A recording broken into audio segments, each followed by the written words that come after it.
Hello, my name is Matthew Murray and I will be showing you Cyber-Feudal, Beta Team's game, which is a parkour game narratively set in Japan, which features just an old style world invaded by future style assets. So, I will be showing you the introductory level, the first level in the world, and a little bit behind the level. I wanted this level to mainly serve as a tutorial section and kind of environmental storytelling introduction, where the player is by themselves and they kind of have to work out in the world what's going on.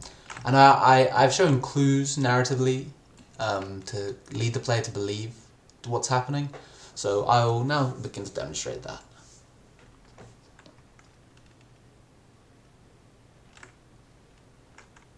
Okay, we're in. So, straight away I wanted the player to be introduced to a light peering through the jail cell bars and one broken bar. And I wanted the player to be able to see these flying cars just flying over the horizon. As we drop down from our jail cell of all the broken bars, just over, if the player looks over here, they can see the cars flying over and some more jail cells. So, we're now just in the tutorial section.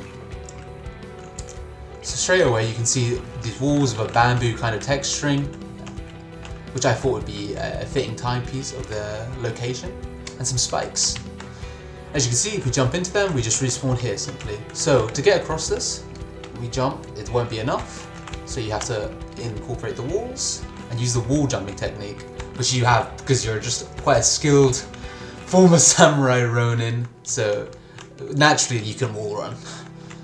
So in this little bit here, I wanted the player to then use a wall jump alongside the walls to get over.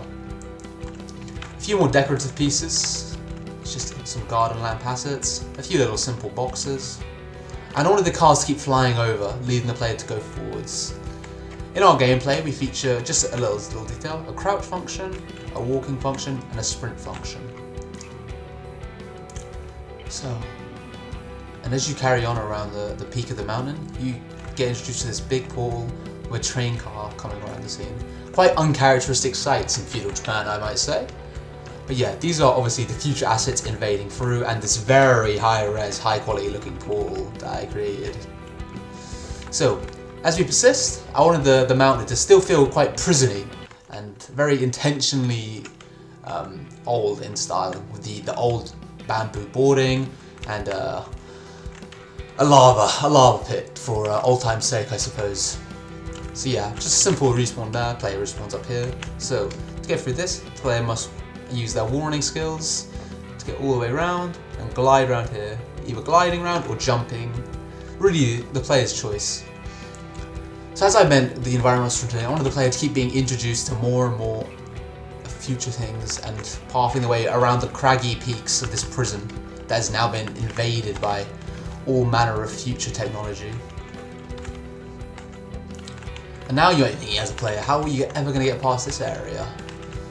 But I thought if the player had to use the future stuff against the future, and then use that as parkour trains, it could make quite a cool storytelling parkour based game that could have some strong world building. So, as you finally get off the mountain, there's a bounce pad here. Oh, sorry that I fell. You'll see the death glider coming in just a minute.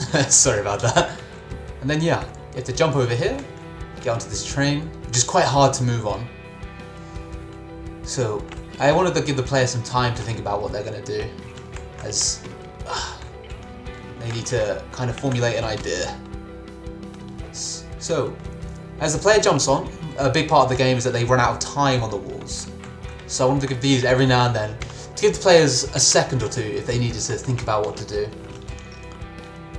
And then all of a sudden, the player gets introduced to something like that, and then it could cause them to fall or panic, and then that was kind of what I wanted the gameplay to be.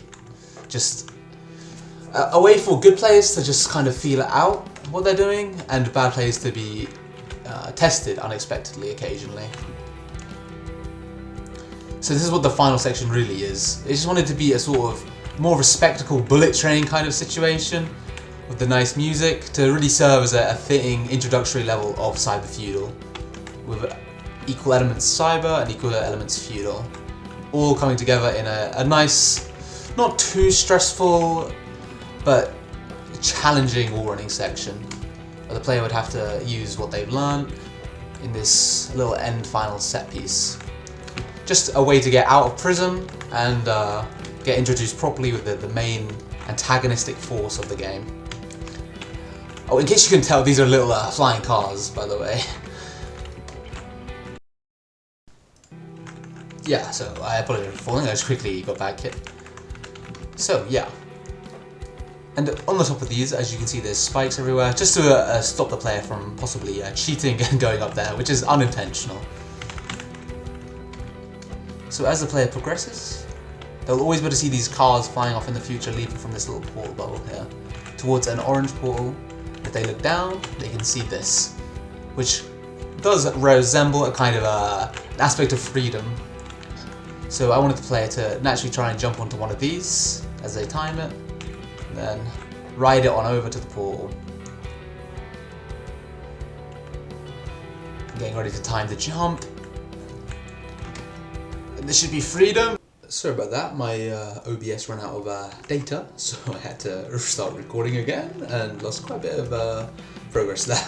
So yeah, as you can see, we jump through the portal, and you can see the cars still flying overhead and everything that we went through. So this area just has some simple little trees everywhere, a little pagoda, a little arch, a little port with a little NPC character down there.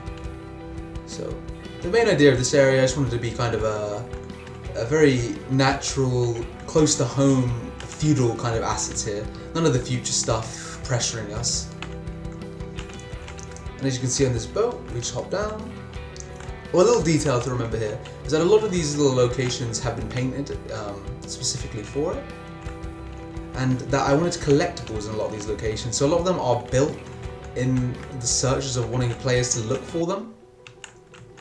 But due to the collectible system, for some reason, just completely not working with the current scripts, and it can possibly take away from the speed of the game, I kind of just kind of left it out at this point until I can make it feel better. So anyway, after interacting with this NPC, the idea is the player will go through here and then be spawned into the hub world.